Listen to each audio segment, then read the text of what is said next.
विदिशा में 42 वर्षों तक शिक्षा विभाग में सहायक शिक्षक के रूप में सेवाएं देने वाले सेवानिवृत्त शिक्षक डॉक्टर उमेश चंद्र गुप्ता अब अपने ही हक के भुगतान के लिए सत्याग्रह पर उतर आए हैं। उनका आरोप है कि सेवानिवृत्ति के 6 माह बाद भी उन्हें क्रमोन्नति, एरियर और अन्य देय लाभों का पूरा भुगतान नहीं मिला।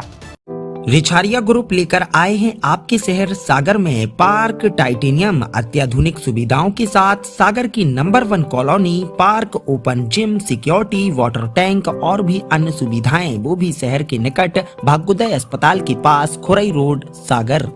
विरोध के अनोखे अंदाज में उन्होंने कलेक्ट्रेट की परिक्रमा लगाई, अधिकारियों और कर्मचारियों को गुलाब का फूल भेंट कर उनका कर्तव्य याद दिलाया तथा पंपलेट बांटकर अपनी अपील की।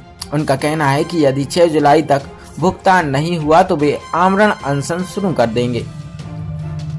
डॉक्टर उमेश चंद्र गुप्ता का कहना है कि सेवानिवृत्ति के बाद वे लगातार जिला शिक्षा अधिकारी और बीईओ कार्यालय के चक्कर लगा रहे हैं, लेकिन हर बार केवल आश्वासन ही मिलता है। इससे परेशान होकर उन्होंने गांधीवादी तरीके से सत्याग्रह शुरू किया और जिम्मेदार अधिकारियों को पुष्प भेंट कर अपने अधिकारों की मांग रखी। वहीं पूरे मामले पर जिला शिक्षा अधिकारी एसपी जाटव का कहना है कि संबंधित भुगतान वीईओ कार्यालय स्तर से किया जाना है। उनका दावा है कि सेवा पुस्तिका के आधार पर अर्जित अवकाश का पूरा भुगतान पहले ही किया जा चुका है। अब शिक्षक की बाकी मांगों को लेकर प्रशासन की अगली कार्रवाई पर सबकी नजर बनी हुई है। उमेश चंद्र गुप्ता सहायक शिक्षक 28 फरवरी 2026 को रिटायरमेंट सेवानिवृत्त हो चुका हूँ। 42 साल नौकरी करने के बाद शासन द्वारा जो हमें सुविधाएं प्रदत्त की गई हैं वो भुगतान नहीं कर रहे हैं। अधिकारी टालमटोल कर रहे हैं, निवेदन कर रहे हैं। कलेक्टर महोदय का नियंत्रण नहीं है बाबुओं पे और केवल हम लोगों का निरीक्षण करते हैं। समस्याओं का अब समय आ गया भुगतान के लिए तो मुलाकात ही नहीं करते, उसके पास समय नहीं है।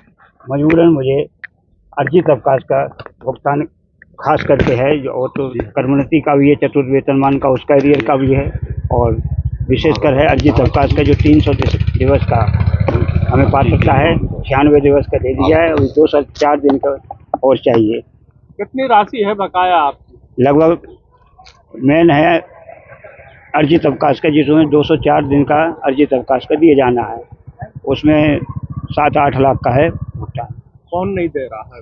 डीडीओ। क्या बोलते हैं? वो कह रहे नियम में नहीं आ रहा है, ये नहीं है। हमने वहाँ से मार्गदर्शन भी भिजवा दिया, बजट में भी है, उसका अर्थ के अनर्थ निकालते अपने हिसाब से। तो पहले 96 दिन के निकाला तो फिर कहने लगे पात्रता नहीं है। फिर हम गए वित्त विभाग गए बल्लभ, तो वहाँ से आया गाइडलाइन तो कहने लगे अब उसमें भी अनर्थ लगा रहे हैं कि अब कह रहे हैं कि केवल 102 दिन का और निकला। हमने कि जो बन रहा है वो तो पहले निकालो। तो आज यहाँ आप कलेक्ट्रेट में क्या कर रहे हैं? हम यहाँ कलेक्टर साहब को ध्यान आकर्षित करने आ रहे हैं कि हमारे लिए भी समय निकालें और ये लापरवाह जो बाबू हैं डीडीओ इनकी जांच करके कार्रवाई करें। क्या किया है आपने? आज हमने परिक्रमा किया है और उन्हें पुष्प देकर ईश्वर तुल्य मान के भेंट करेंगे कि हमारे ध्यान दे सकें। क्या लिखा है इसमें ये लिखा है कि समय निकालकर हमें समय दें और हमारी समस्या व्यथा को सुने और जो लापरवाह है उनके विरुद्ध कार्रवाई करेंगे। कितनी परिक्रमा लगा रहे हैं आप? अभी एक परिक्रमा आज एक लगाई। हाँ, और डेली 2 तारीख से 5 तारीख तक डेली हमारे एक बार इनके सामने आके आग्रह करना सत्याग्रह है